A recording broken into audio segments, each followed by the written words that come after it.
నమస్కారం. City cable CPC న్యూస్కు స్వాగతం. ముందుగా ముఖ్యాంశాలు. ప్రజా వ్యతిరేక విధానాలను అవలంబిస్తున్న పాలకులకు రాష్ట్ర ప్రజలే తగిన గుణపాఠం చెబుతారు. కూటమి ప్రభుత్వంపై వైసీపీ జిల్లా అధ్యక్షుడు రవీంద్రనాథ్ రెడ్డి ఆగ్రహం.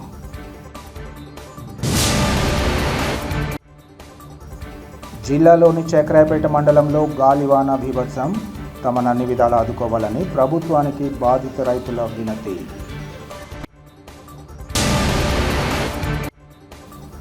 సిఎస్ఐ రాయలసీమ డయాసిస్ ఎన్నికల్లో అర్హులకు ఓటు హక్కు కల్పించకపోవడం తగదు. Church of South India Rayalaseema అధ్యక్ష మండల మాజీ సెక్రటరీ ఎన్డి చంద్రశేఖర్ ఆవేదన. సుదీర్ఘ చరిత్ర గల వేంపల్లిలోని శ్రీ వాసవి కన్యకా పరమేశ్వరి దేవి ఆలయాన్ని ప్రముఖ ఎలక్ట్రానిక్ కంపెనీ ఎల్జీ సంస్థ ప్రతినిధులు దర్శించుకున్నారు.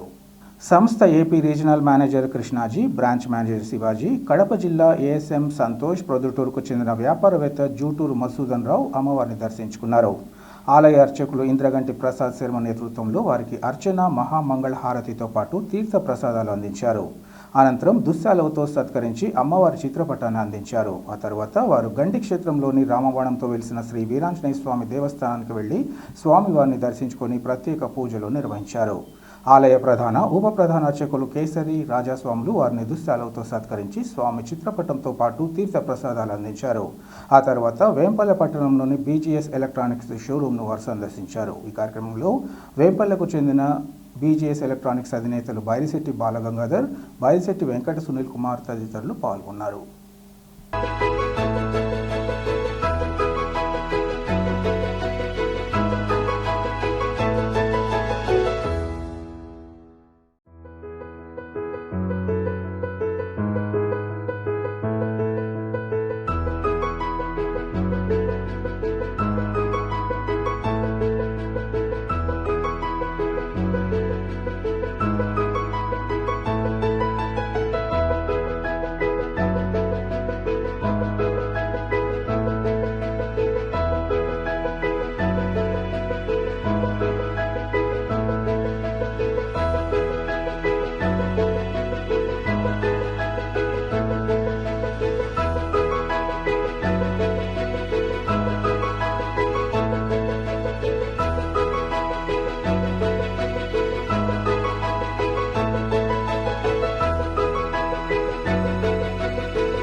ప్రజా వ్యతిరేక విధానాలను అవలంబిస్తున్న కూటమి ప్రభుత్వానికి రాష్ట్ర ప్రజలే తగిన గుణపాఠం చెప్తారని వైసీపీ జిల్లా అధ్యక్షుడు రవీంద్రనాథ్ రెడ్డి హెచ్చరించారు. కడప నగరంలోని వైసీపీ కార్యాలయంలో ఏర్పాటు చేసిన విలేకరుల సమావేశంలో ఆయన మాట్లాడారు. తొలుత దేశం కోసం నిత్యం శ్రమిస్తున్న సైనికులకు సెల్యూట్ చేస్తున్నామన్నారు. పాకిస్తాన్ ఉగ్రవాద చర్యలను ఎప్పటికప్పుడు తిప్పికొట్టడం హర్షణీయమన్నారు. రాష్ట్రంలో వైఎస్ఆర్ కాంగ్రెస్ పార్టీ నాయకులు, కార్యకర్తలు, సోషల్ మీడియా నాయకుల వేధింపుల లక్ష్యంగా ప్రభుత్వం పనిచేస్తోందని ఈ సందర్భంగా ఆరోపించారు. ఎన్నికల సమయంలో ఇచ్చిన ఏ ఒక్క హామీని కూడా కూటమి ప్రభుత్వం నెరవేర్చకపోవడం తగదన్నారు. రాష్ట్రంలో స్కీములు లేవు కానీ స్కామ్లే ఉన్నాయన్నారు. 1,70,00,000 రూపాయల అప్పు చేసిన రాష్ట్ర ప్రభుత్వం ఒక్క అభివృద్ధి పని చేయలేదన్నారు. సాక్షి దినపత్రిక ఎడిటర్ ధనుంజయ రెడ్డి ఇంటిపై పోలీసుల దాడులు అప్రజాస్వామికమని, కనీసం ఎటువంటి నోటీసు కూడా ఇవ్వకుండా కుటుంబ సభ్యులను వేధించడం తగదన్నారు. సాక్షి మీడియా ప్రతినిధులను బెదిరిస్తూ అక్రమాలు ప్రశ్నిస్తే కేసులు పెడతామంటూ హెచ్చరించడం సహించరాని విషయమన్నారు. లేని లిక్కర్ స్కామ్ బయటకు తీసి అబద్ధాలే ఆరోహణలుగా కేసులు పెడుతున్నారని అన్నారు. అధికారులను, నాయకులను ఇరికించే ప్రయత్నం చేస్తున్నట్లు వారు ఆరోపించారు. రాష్ట్రంలో పెద్ద మొత్తంలో విద్యుత్ ఛార్జీలు పెంచి పేద ప్రజల నడ్డి విరచడం కూటమి నేతలకు తగదన్నారు. ప్రజా వ్యతిరేక విధానాలను అవలంబించే ప్రభుత్వం తగిన మూల్యం చెల్లించుకోక తప్పదని ఈ సందర్భంగా హెచ్చరించారు. యుద్ధం చేస్తున్న రక్షణ దళాలకు ముందుగా కృతజ్ఞతలు, అభినందనలు తెలియజేసుకుంటూ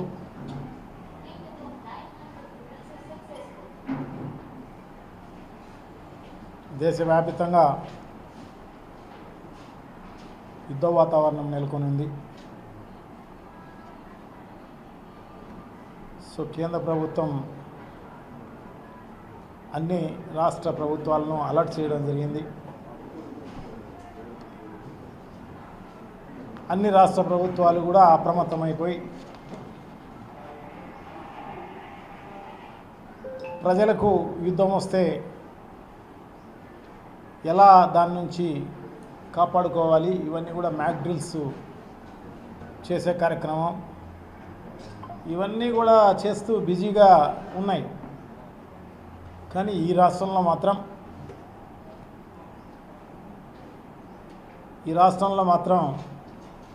అటువంటి పరిస్థితి లేదు. ఈ రాష్ట్రంలో అంతా కూడా వైఎస్ఆర్ కాంగ్రెస్ పార్టీ కార్యకర్తలను, నాయకులను హింస చేసే కార్యక్రమం, సోషల్ మీడియా వాళ్ళను హింసించే కార్యక్రమం, లేని కేసులన్నీ కూడా పెట్టి ఇబ్బంది చేసే కార్యక్రమం, ఇవన్నీ గత 10 నెలలుగా ఇదే కార్యక్రమంలో ఉంది. మేనిఫెస్టోలో చెప్పింది అమలు చేయలేదు. కానీ ఈ ప్రభుత్వం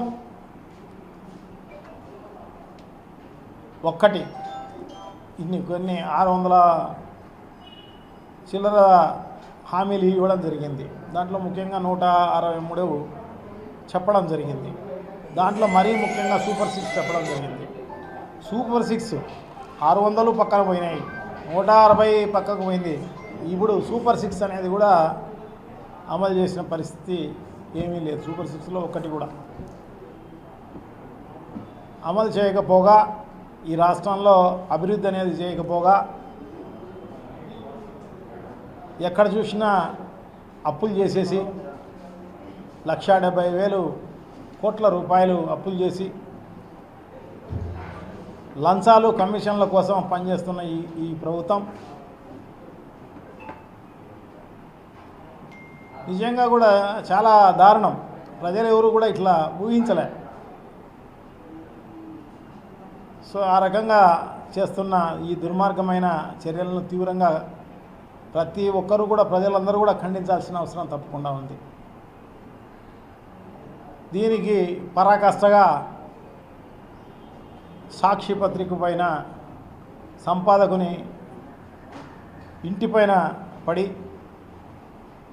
వాళ్ళ కుటుంబ సభ్యులందరినీ కూడా భయభ్రాంతులను చేసే కార్యక్రమం చేసిన పరిస్థితి. సర్చ్ వారెంట్ లేదు, ఏమీ లేదు. ఏమంటే సాక్షి పత్రిక అనేది ప్రజలకు ఏదైతే ఈ సూపర్ 6 అమలు చేయలేదో ఇది మతికి చేస్తూ ప్రజలకు మేలు చేసే విధంగా ఈ ప్రభుత్వాన్ని క్వశ్చన్ చేసే విధంగా రాస్తున్న పత్రిక తప్ప వేరే ఏం లేదు. సో తనకు అనుకూలంగా లేదని చెప్పేసి అంటే పచ్చపత్రిక మాదిరి బాకా ఊదలేదని సంపాదకుని ఇంటిపైన సచివారెంట్ లేకుండా ఇంటిపైన దారుణంగా దండయాత్ర చేసే కార్యక్రమం. సో అదే కాకోకుండా సాక్షి విలేకరులను ఇబ్బంది చేసే కార్యక్రమం, సోషల్ మీడియా వాళ్ళను ఇబ్బంది చేసే కార్యక్రమం, ఎక్కడ పడితే అక్కడ కేసులు పెట్టే కార్యక్రమం, క్వశ్చన్ చేసే వాళ్ళందరినీ కూడా భయభ్రాంతులను చేసే కార్యక్రమంలో భాగంగానే ఈ కేసులు దొంగ కేసులన్నీ పెట్టి ఒకటి కాదు ఒక్కొక్కరిపైన 10 కేసులు 15 కేసులు 15 ఊర్లలో 20 ఊర్లో పెట్టే కార్యక్రమం చేసి భయభ్రాంతులు చేసే కార్యక్రమం. నాయకులందరినీ కూడా ఇంతకుముందు ఎవరైతే మాట్లాడినారో అంతకుముందు ప్రభుత్వంలో కానీ తెలుగుదేశం పార్టీ నాయకులను కానీ ఇంకోని కానీ ఏదైనా కూడా చేయని దాని గురించి అడగడమో క్వశ్చన్ చేయడమో చేస్తే వాళ్ళందరిపైన కేసులు పెట్టి వీళ్ళందరూ ఇప్పుడు జైల్లో పెట్టిన కార్యక్రమం చేస్తున్నారు.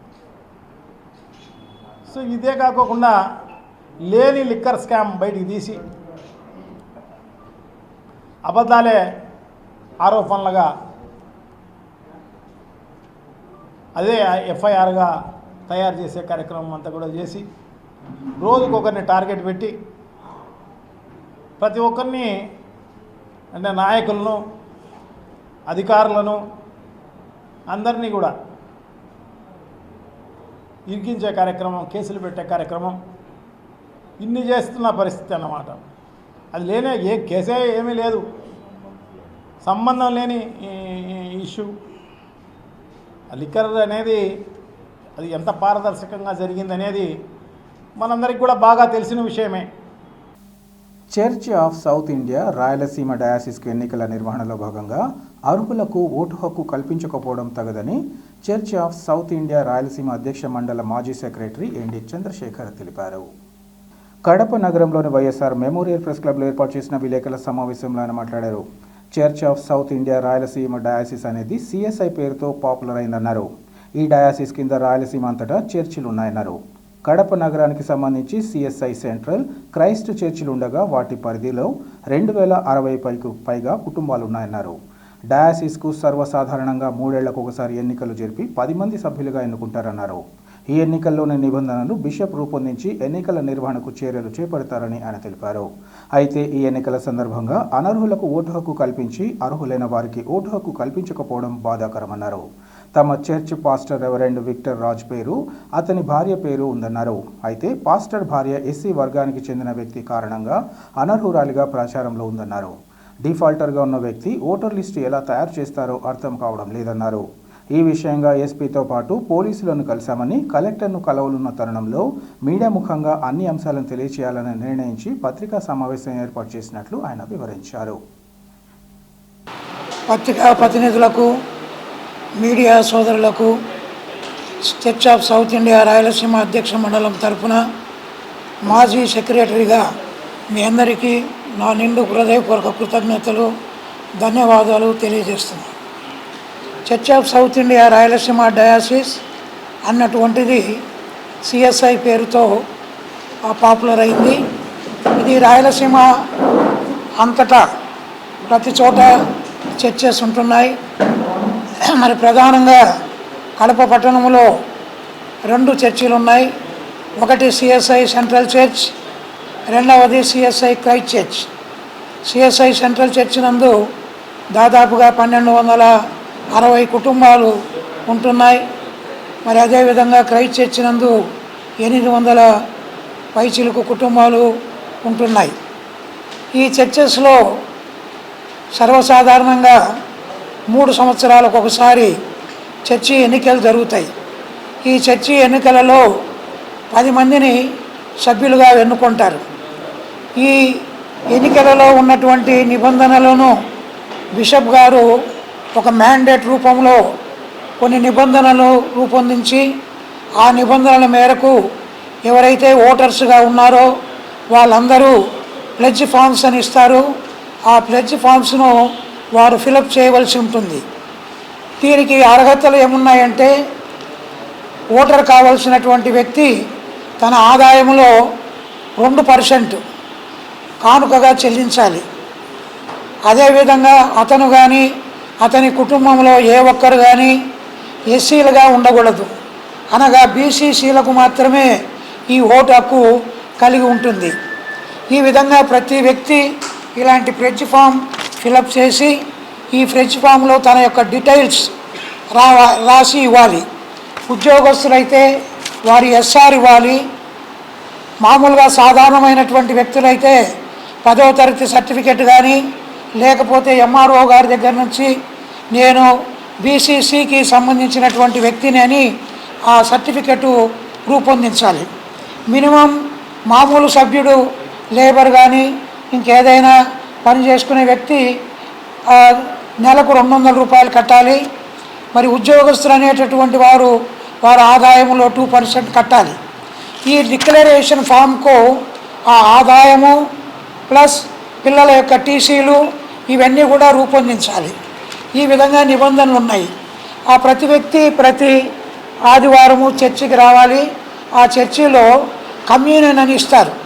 ఆ కమ్యూనియన్లో పాల్గొనాలి. ఏదైనా కొన్ని కారణాల చేత రాలేకపోతే వారమో 10 రోజులు దానికి ఎగ్జామ్షన్ ఉంటుంది.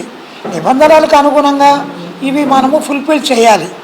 వీటన్నిటినీ ఫుల్ఫిల్ చేసినటువంటి వ్యక్తులకు చాలామందికి ఇప్పుడు ఓటర్ లిస్ట్ అయితే ప్రకటించారు. టెంటేటివ్ ఓటర్ లిస్ట్ అని 124 మంది పేర్లతో ఆ ఓటర్ లిస్టు ప్రకటించారు.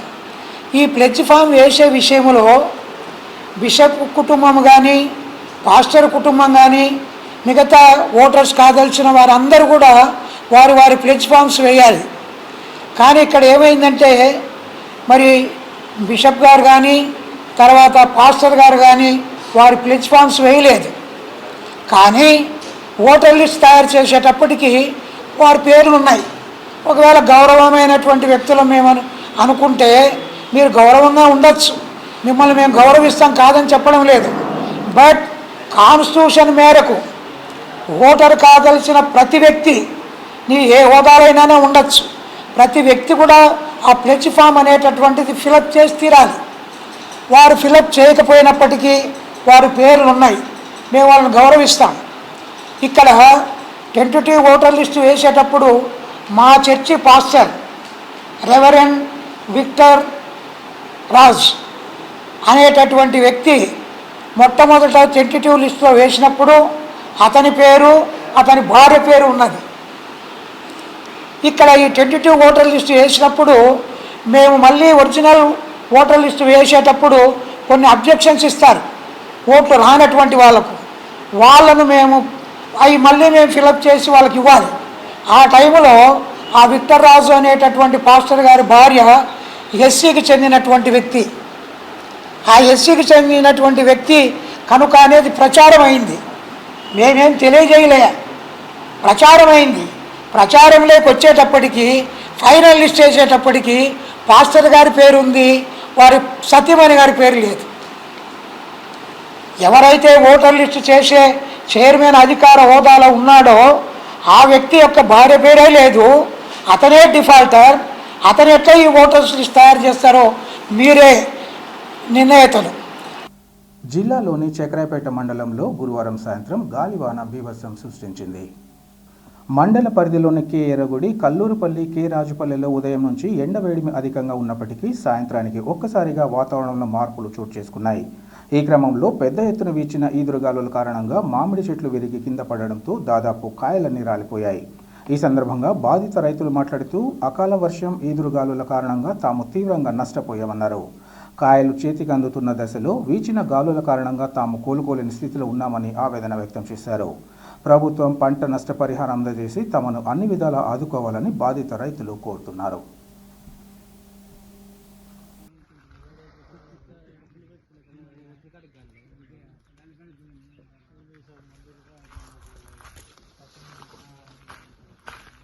రాండి, పదం రాండి, మళ్ళీ వేరే కొన్ని చూసుకున్నాం.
సైజు కాయ ఏమైందంటే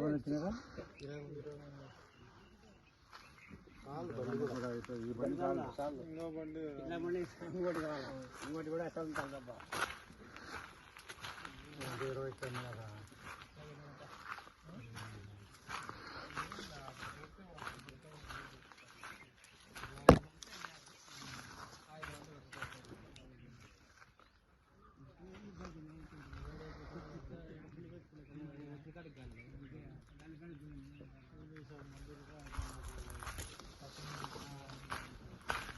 రాండి పదం రాండి మళ్ళీ వేరే కొన్ని చూసుకున్నాం.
కేంద్ర ప్రభుత్వం దళిత క్రైస్తవులను అణగదొక్కే చర్యలను తీవ్రంగా ఖండిస్తున్నామని వైసీపీ ఎస్సీ నేత పులి సునీల్ కుమార్ తెలిపారు.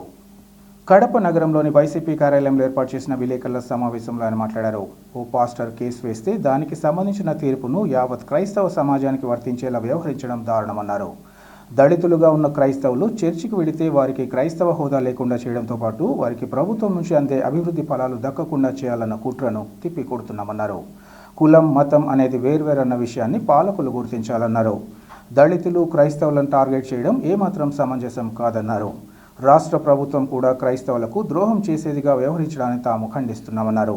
కూటమి ప్రభుత్వం పాస్టర్లకు ఇవ్వాల్సిన గౌరవ వేతన విషయంగా కూడా అన్యాయం చేస్తోందన్నారు. గౌరవ వేతనం తమ హక్కుగా పాస్టర్లు భావిస్తున్న విషయాన్ని రాష్ట్ర ప్రభుత్వం గుర్తించాలన్నారు. ఈ విషయంగా పోరాటం చేసేందుకు తాము సిద్ధంగా ఉన్నామన్నారు. ఇప్పటికైనా కేంద్ర రాష్ట్ర ప్రభుత్వాలు క్రైస్తవ వ్యతిరేక విధానాలను విడనాడాలని, రాజ్యాంగాన్ని కాలదోసేలా పాలకులు ప్రవర్తించరాదని ఆయన తెలిపారు. ఈ సమావేశంలో పలువురు వైసీపీ ఎస్సీ సెల్ ప్రతినిధులు ఇంకా దళిత క్రైస్తవులు పాల్గొన్నారు. గత 2 రోజుల క్రితం సుప్రీంకోర్టు నుంచి కేవలం ఎక్కడో ఒక పాస్టర్ గారు ఒక కేసు వేస్తే, హైకోర్టులో వేస్తే దానికి సంబంధించి తీర్పు ఒక వ్యక్తికి కాకుండా మొత్తం యావత్ క్రైస్తవ ప్రపంచానికి అందరికి కూడా, దళితులందరికీ కూడా వర్తించేటట్టుగా తీర్పు ఇవ్వడం చాలా దారుణం అనేసి మేమైతే అనుకుంటా ఉన్నాం. ఇదే అతనుగా కేంద్ర ప్రభుత్వం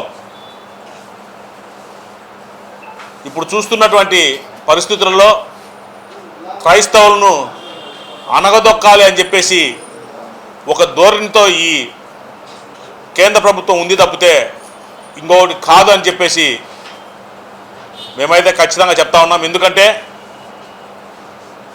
క్రైస్తవులను అణచివేసే దిశగా ఎప్పటి నుంచో జరుగుతూ ఉంది. ఇది ఒక సాకుగా తీసుకొని ఎవరైతే దళితులైతే ఎవరైతే ఉన్నారో వాళ్ళు చర్చిలకు వెళ్తే వాళ్ళందరికీ కూడా ఎస్సీ సంబంధించినటువంటి దళితులకు అనేది హోదా లేకుండా వాళ్ళు ఎక్కడ కూడా, అంటే ఏదైనా అన్యాయం జరిగినప్పుడు కేసులు కావచ్చు, అదేవిధంగా ఎస్సీలకు సంబంధించినటువంటి ఏదైనా అభివృద్ధి ఫలాలు కావచ్చు అవన్నీ కూడా పొందడానికి వీలు లేదని ఈ కేంద్ర ప్రభుత్వం చెప్పడం చాలా సిగ్గుచేటు. మేమైతే తీవ్రంగా ఖండిస్తూ ఉన్నాం. ఏదో ఒక వ్యక్తి ఒక పాస్టర్ గారికి వచ్చిన జడ్జిమెంట్ను యావత్ ప్రపంచానికి ఆపాదించే విధంగా ఈ కేంద్ర ప్రభుత్వం చేయడం చాలా దారుణం. మేమైతే ఎప్పటి నుంచి అడుగుతా ఉన్నాం, దళితులందరినీ కూడా దళిత క్రైస్తవులుగా, చర్చిలకు వెళ్ళే వాళ్ళని దళిత క్రైస్తవులుగా గుర్తించాలని చెప్పేసి మేము ఎప్పటి నుంచి అడుగుతున్నాం. ఖచ్చితంగా దీని మీద మేము పోరాటం చేయడానికి వైఎస్ఆర్ కాంగ్రెస్ పార్టీ తరఫున ఖచ్చితంగా మేము పోరాటం చేస్తామని తెలియజేస్తూ ఉన్నాం. ఎందుకంటే మతం వేరు, కులం వేరు. ఈ మతాన్ని కులానికి అంటగట్టి ఏదైతే పేద ప్రజలు ఉన్నారో ఎవరు ఏది ఉన్నాయో నమ్ముకోవచ్చు. ఎక్కువ శాతం దళితులందరూ కూడా క్రైస్తవులుగా మారి, ఎందుకంటే ఆయనను నమ్మినారు కాబట్టి వాళ్ళు చర్చిలకు వెళ్ళడం జరుగుతూ ఉంది. చాలామంది హిందువులుగా మారడం జరిగింది, అదేవిధంగా మైనార్టీలుగా మారడం జరిగింది. క్రైస్తవులను మాత్రమే మీరు ఎందుకు టార్గెట్ చేస్తూ ఉన్నారు? దళితులను మాత్రమే ఎందుకు టార్గెట్ చేస్తూ ఉన్నారు? నిజంగా ఇది చాలా దారుణం. అదేవిధంగా ఈ రాష్ట్ర ప్రభుత్వం కూడా స్పందించాలి దీని మీద. ఇప్పటికే ఊరకంటితో సవతి తల్లి ప్రేమతో చూస్తున్నటువంటి ఈ రాష్ట్ర ప్రభుత్వం క్రైస్తవులను, దళితులను ఇప్పటికైనా స్పందించాలి. క్రైస్తవుల పక్షాన, దళితుల పక్షాన నిలబడాలని చెప్పేసి మేము డిమాండ్ చేస్తూ ఉన్నాం. ఎందుకంటే ఈ రాష్ట్ర ప్రభుత్వం కూడా క్రైస్తవులందరికీ కూడా ద్రోహం చేసేటువంటి రాష్ట్ర ప్రభుత్వం. పాస్టర్కు రావాల్సినటువంటి గౌరవవేతనం దాదాపుగా ఈ రాష్ట్రంలో 8 లక్షల మంది ఉంటే కేవలం 7,000 మందికే గౌరవవేతనాన్ని వేయడం. ఎందుకంటే క్రైస్తవులందరూ కూడా ఈ రాష్ట్ర ప్రభుత్వాన్ని చీకొడతా ఉన్నారు. ప్రవీణ్ పగడాల మర్డర్ కేసు సంబంధించి ఈ రాష్ట్ర ప్రభుత్వం వైపు దోషిగా చూస్తున్నారని చెప్పేసి ఒక లక్ష్యంతో కొంతమందికి మాత్రమే భిక్ష వేసినట్టుగా ఈరోజు వేయడం చాలా దారుణం. మేము ఒకటే డిమాండ్ చేస్తూ ఉన్నాం, ఏదైతే ప్రభుత్వం ఇస్తా ఉందో పింఛన్, అది సంబంధించి గౌరవవేతనం మాకు సంబంధించినటువంటి మా హక్కుగా ప్రతి ఒక్క గౌరవ పాస్టర్లందరూ కూడా అనుకుంటా ఉన్నారు. హక్కును కాలరాయడానికి, కాలదోయడానికి ఎవరికి హక్కు లేదు. నిజంగా క్రైస్తవులందరికీ కూడా, పాస్టర్లందరికీ కూడా గౌరవవేతనం వచ్చేంత వరకు ఖచ్చితంగా దశల వారీగా మేము ఖచ్చితంగా పోరాటం చేస్తాం. మేము ఇప్పటికే చెప్పి ఉన్నాం, ఖచ్చితంగా రాబోయే రోజుల్లో జిల్లా వ్యాప్తంగా పాస్టర్లందరినీ కూడా ఒకటి చేసి ఖచ్చితంగా ఇక్కడి నుంచే ఈ రాష్ట్రానికి మేము ఒక డిమాండ్ చేసే విధంగా ఈ రాష్ట్రంలో అందరు పాస్టర్లను కూడా ఏకదాటి మీద తీసుకొచ్చి ఈ రాష్ట్ర ప్రభుత్వం మెడలు వంచే దిశగా మేము ఖచ్చితంగా పనిచేస్తామని తెలియజేస్తా ఉన్నాం. వార్తలు ముగించే ముందు ముఖ్యాంశాలు మరోసారి. ప్రజా వ్యతిరేక విధానాలను అవలంబిస్తున్న పాలకులకు రాష్ట్ర ప్రజలే తగిన గుణపాఠం చెబుతారు. కూటమి ప్రభుత్వంపై వైసీపీ జిల్లా అధ్యక్షుడు రవీంద్రనాథ్ రెడ్డి ఆగ్రహం.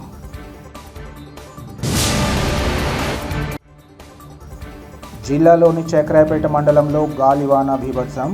తమను అన్ని విధాలా ఆదుకోవాలని ప్రభుత్వానికి బాధిత రైతుల వినతి.